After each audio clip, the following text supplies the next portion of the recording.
महाकुंभ क्षेत्र में अलग अलग रंग हैं, अलग अलग तस्वीरें हैं। एक और जहां रुद्राक्ष वाले बाबा देखे, आईआईटी वाले बाबा देखे, वहीं अब हम आपको सॉफ्टवेयर इंजीनियर बाबा से मिलवाने जा रहे हैं, जिन्होंने की बीटेक की पढ़ाई की, इंजीनियरिंग पूरी की और उसके बाद आखिर क्या हुआ कि जिन्हें सनातन की ओर रुख करना पड़ा और वो महाकुंभ क्षेत्र में अपने शिविर में मौजूद हैं और यहां पर सनातन का प्रचार प्रसार कर रहे हैं। हमारे साथ बातचीत करने के लिए इस वक्त महामृत्युंजय पीठाधीश्वर प्रणवपुरी महाराज जी हैं। महाराज जी, न्यूज 18 पर स्वागत है आपका। जय श्री राम, जय श्री महाकाल। सब आप सॉफ्टवेयर इंजीनियर, बीटेक किए हुए इंजीनियर, और उसके बाद जाकर के आप सनातन का प्रचार प्रसार कर रहे हैं, महामृत्युंजय पीठाधीश्वर आप कहलाए जा रहे हैं। ये परिवर्तन कैसे आया? कब आपने इस ओर प्लान किया? देखिए, भगवत प्रेरणा से 2012 में मैंने संन्यास ले लिया, जब मुझे समझ में आया कि सब कुछ पाने के बाद सबको राख हो जाना है। और तभी भगवान हनुमान जी महाराज की प्रेरणा से राम कथा, भागवत कथा आदि में शास्त्रों में लग गया। एक बात और आपको कहूँगा, विज्ञान जहाँ समाप्त होता है, आध्यात्म वहाँ से शुरू होता है। विज्ञान ये शरीर है, पंचभौतिक शरीर, और ये शरीर मैं नहीं हूँ, जब ये समझ में आ जाता है तब आध्यात्म शुरू होता है। तो ये तो बहुत छोटी डिग्री है, IIT, इंजीनियर, BO, PhD, ये सब बाबा से बड़ी डिग्री, क्योंकि ये डिग्रियां विषय प्राप्त करके होती है, एक विषय में डिग्री होती है। लेकिन जब सब विषयों का त्याग कर दिया जाता है, तब जाकर के कोई बाबा बनता है। कहाँ आपका जन्म हुआ, कैसे आपने पढ़ाई की, घर परिवार के लोगों का सहयोग आपके साथ रहा होगा? जन्म तो मेरा लखनऊ में ही हुआ, लेकिन बाद में हम लोग उज्जैन महाकाल चले गए और वहां पर मेरी इंजीनियरिंग की डिग्री हुई। MIT कॉलेज से मैंने सॉफ्टवेयर इंजीनियरिंग करी। तत्पश्चात नोएडा में मैंने जॉब किया। लेकिन वही 2012 कुंभ में ऐसा वैराग्य आया, माँ गंगा की जो प्रेरणा हुई, कि फिर मैं हरिद्वार चला गया और वहाँ केवल संतों के बीच सत्संग करके, और आज जो आप देख रहे हैं वो सब यही माँ गंगा की प्रेरणा है। लोग तो सॉफ्टवेयर इंजीनियर बनके पैसा कमाते हैं, बड़े बड़े घर गाड़ी इसका सपना संजोते हैं, और आप यहाँ इस टेंट में वक्त गुजार रहे हैं। देखिए, पैसा तो यहीं रह जाएगा, लेकिन जो तू राम नाम धन धर, तो वो ऐसा धन है ना, वो यहाँ पे भी काम आएगा, वहां पर भी काम आएगा। अर्थ केवल आपकी रोटी चला सकती है, लेकिन ये जो बाबा है ना, धर्म, काम, मोक्ष तीन साथ में फ्री मिलते हैं। तो इससे बड़ी सरकार की नौकरी, जैसे सरकारी नौकरी वालों को कहते हैं ना, राजा रामचंद्र सरकार की सबसे बड़ी नौकरी है जो हम लोग करते हैं, इसीलिए सबसे ज्यादा सम्मान भी पाते हैं और सबसे ज्यादा संतुष्ट रहते हैं। क्या लगता है, जीवन में कुछ ऐसा हुआ जिसने आपको इस ओर प्रेरित किया घर परिवार की तरफ से? क्योंकि जब माँ बाप सपना संजोते हैं बेटे को इंजीनियर बनाने का, डॉक्टर बनाने का, तो आप भी इंजीनियर बन गए, सॉफ्टवेयर इंजीनियर बने, आपने नौकरी भी की। विषयों का कटु अनुभव जब जिस व्यक्ति को हो जाता है, उस समय उसे वैराग्य हो जाता है। मुझे समझ में आ गया था, जैसा कभी ने कहा, ले लूंगा शानदार सा घर, उसके बाद क्या, सब कुछ करने के बाद भी वो राखी हो जाना है। जब ये समझ में आ जाता है व्यक्ति को, तो फिर उसे इसमें रुचि नहीं रह जाती, बहुत मन नीरस हो जाता है और केवल भगवान के प्रति लौ लग जाती कि वहां जाना है, वहां की तैयारी रखो बस। तो नौकरी की आपने नोएडा में, कहाँ पर नौकरी की? वहाँ के दोस्त और तमाम लोग भी आपके साथ रहे होंगे। वो जो जीवन था, वो कैसा जीवन था?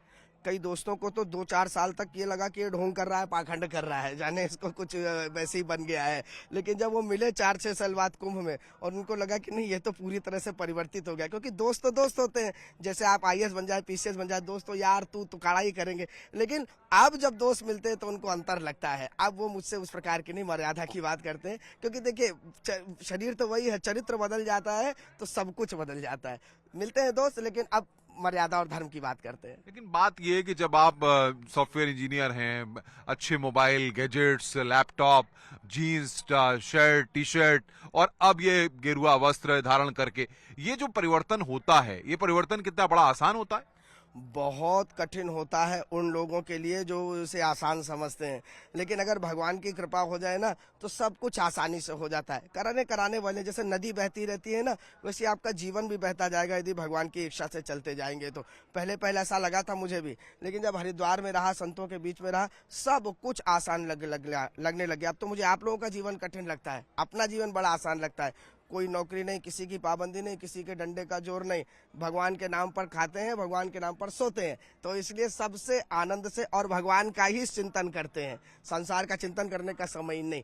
तो ये आना कठिन है। जैसे क्या होता है, IAS बनने के बाद बड़ा आनंद होता है, लेकिन परीक्षा कठिन होती है। उसी प्रकार इसमें एंट्री कठिन है, यही सरावत अति कठिनाई। लेकिन एक बार आ गया व्यक्ति, तो फिर ऐसी भगवान की कृपा होती है कि इससे सुख कहीं नहीं। कितने भाई बहन परिवार में आप रहे, और माता पिता के बारे में अगर कुछ बता पाएं? हम 4 भाई रहे और 3 भाई रहे, मैं मंझला ही रहा। और संतों ने कहा भी है कि बड़े की माता, छोटे के पिता, मंझले के सीताराम। तो शायद वही हुआ, भगवान ने मुझे अपना लिया। और वो लोग सब अपना कोई कर्म कांड में है, कोई अपनी बीएससी करके नौकरी कर रहा है, मैं अपना इसमें रहा। संपर्क अभी भी है आपका, बातचीत होती है? मोबाइल है, नेटवर्क है, तो संपर्क आदि तो होता ही रहता है। मेरा ये मानना है भैया कि व्यक्ति को कहीं आसक्त नहीं होना चाहिए। अगर मोह हो गया तो वही फंसने की जड़ है। धन भी हो, घर भी हो, अगर परिवार भी मिल रहा है, सारा संसार ही हम लोगों का परिवार है। जैसे सबसे मिलते हैं वैसे उनसे मिलते हैं। तो ये नाम आपका जो प्रणवपुरी है, ये पहले से प्रणवपुरी ही था, या जब आप शिक्षा ग्रहण कर रहे थे तब किसी और नाम से आप जाने जाते थे? मेरा नाम अंशुमान द्विवेदी था पहले, जिससे मैंने शिक्षा ग्रहण की। जब मैं महानिर्वाणी अखाड़े में आकर के सन्यास की दीक्षा मैंने ग्रहण की, तब मेरा नाम प्रणवपुरी हुआ। स्थानेश्वर महादेव हरियाणा में बहुत बड़ा एक पीठ है, शिव पुराण में उसका उल्लेख है। वहाँ के गुरुदेव श्री बंसीपुरी जी महाराज, प्रभातपुरी जी महाराज के द्वारा चोटी काटी गई, तब से ये सन्यास का मेरा नाम प्रणवपुरी हो गया है। क्या लगता है आपको, इंजीनियरिंग की लाइन होती है, डॉक्टर की लाइन होती है, माँ बाप बड़ा प्रेशर करते हैं कि बेटों को इंजीनियर बनना है, घर में कुछ ऐसा भी था क्या, माँ बाप का प्रेशर था? पिताजी किस कहाँ पर तैनात रहे? मेरे पिताजी गृहस्थ संत थे और राम कथा के बहुत बड़े विद्वान थे। माघ मेला में उन्हें माघ मेला सम्राट की उपाधि मिली थी, स्वामी अंगद जी महाराज। तो उनकी तरफ से ऐसा कोई प्रेशर नहीं था। ये जरूर कहते थे कि संत महात्मा का बेटा जीवन बड़ा कठिन होता है, ये कलयुग आ गया है। और ऐसी भी स्थिति थी कि कभी स्वामी जी की एक स्कूटी थी ऑरेंज, वो कभी मुझे देते थे, मुझे ले जाने में शर्म आती थी कि मेरे दोस्त हंसेंगे। तो इसलिए उनका कोई प्रेशर नहीं था, नौकरी आदि सब अच्छे से चल रही थी। ये तो भगवान की ही केवल प्रेरणा हुई कि मैंने सब कुछ त्याग करके। घर वालों को बता के किया था, या मतलब सोच के निकल गए घर से और उसके बाद फिर उनको भी कई समय बाद पता लगा? नहीं, मैंने बताया और सब लोगों का पहले विरोध भी हुआ। कई लोगों ने कहा कि आप नौकरी करते हुए भगवान की भक्ति कर सकते हैं, लेकिन 2 नावों में सवार नहीं हुआ जाता है, या तो माया मिली ना राम वाली स्थिति पड़ जाएगी। तो मैंने ठान लिया था कि अब संसार को त्याग के भगवान की भक्ति करनी है। बाद में सब लोगों को मानना ही पड़ेगा, जीना तो हमें, हमारा जीवन हम जैसे भी उसको चलाएं। तो इसलिए अब सब प्रसन्न है ये देख करके, कहीं बिगड़ा नहीं है, भगवान का भक्ति बना है। तो इंजीनियरिंग की पढ़ाई, सॉफ्टवेयर इंजीनियर, एक बंधी हुई प्राइवेट कंपनियों में सैलरी आना, और उसके बाद यहाँ पर अब आप धर्म और आध्यात्म की दुनिया में लीन होना, लग नहीं रहा कि जीवन बहुत परिवर्तित हो गया होगा? अंत में तो यही होना है। रावण भी जाते जाते राम नाम बोल के गया था। कुछ भी कर लीजिए, कितना भी कमा लीजिए, कितना भी घर बना लीजिए, लेकिन जब तक भक्ति हृदय में नहीं आती तब तक संतुष्टि नहीं मिलती है। तो इसलिए वो इंजीनियरिंग की नौकरी थी तो सही, पैसा मिलता था, लेकिन ऐसा गोल चक्कर था कि इस गोल चक्कर से बाहर ही नहीं निकल पा रहे थे।